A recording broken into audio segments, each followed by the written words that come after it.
Forget gimmicks. Forget chasing trends. The fastest path to transformation and connection is small groups done right. In this video, you'll discover 7 strategies proven to multiply impact, raise leaders, and grow your church fast.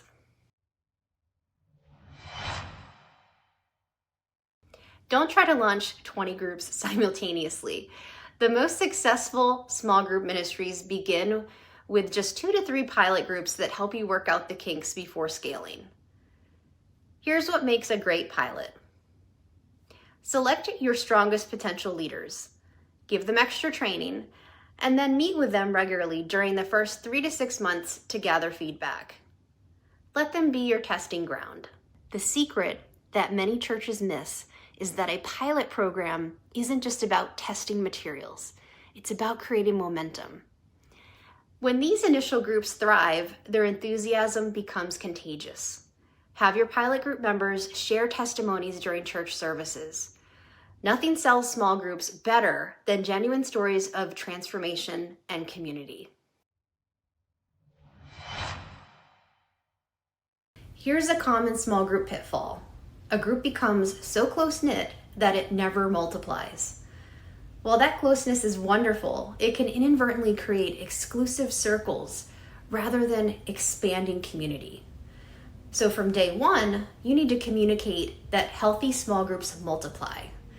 And this isn't about breaking up friendships. It's about extending the same life-changing community to others.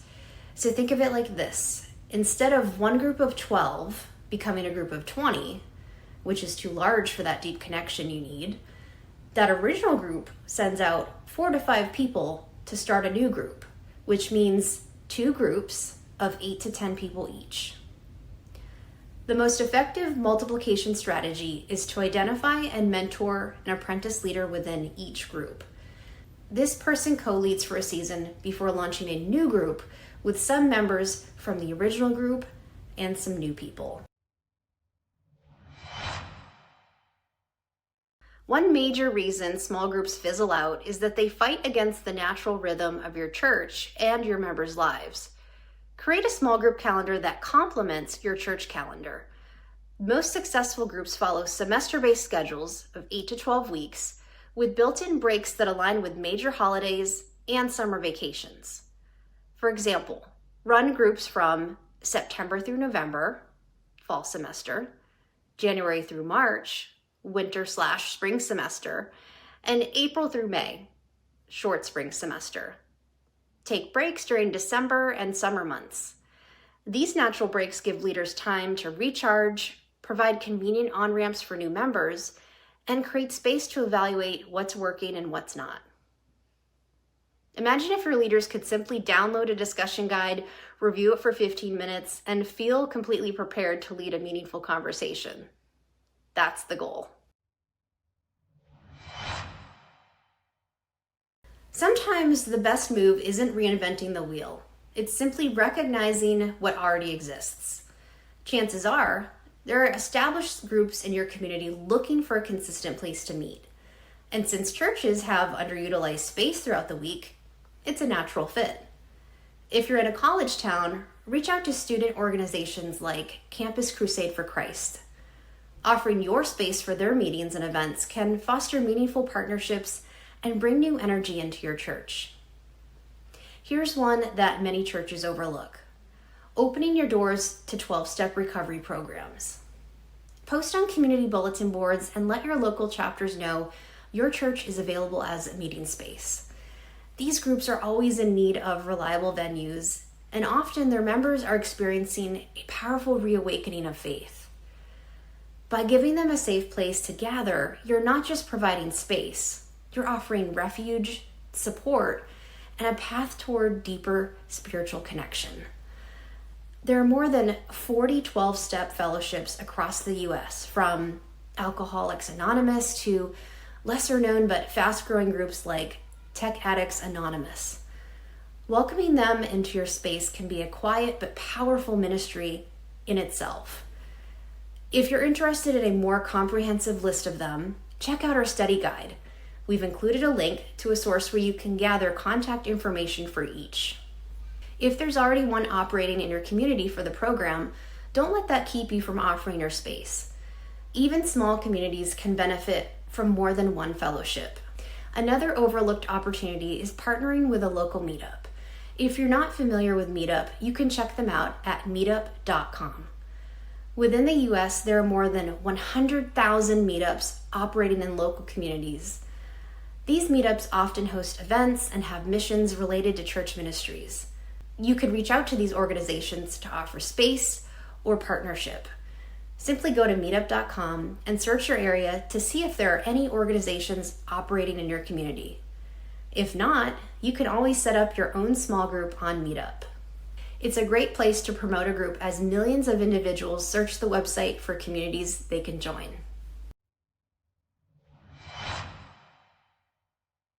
Nothing kills a small group faster than confusion. When people don't know which groups are available, how to join, or what to expect, they simply won't participate. Establish multiple communication channels for your small group ministry. Have a dedicated section on your website, regular announcements during services, visible sign-up stations in your church lobby, small group catalogs, physical or digital, and direct email updates to current and potential members.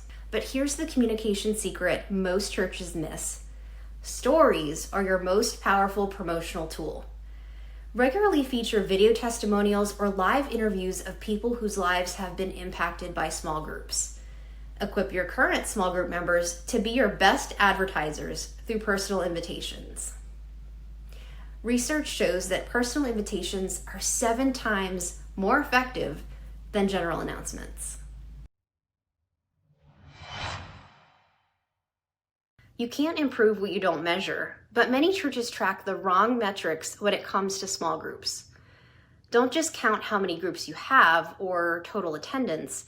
Instead, measure these key indicators of health. Retention rate. Are people staying engaged? Multiplication rate.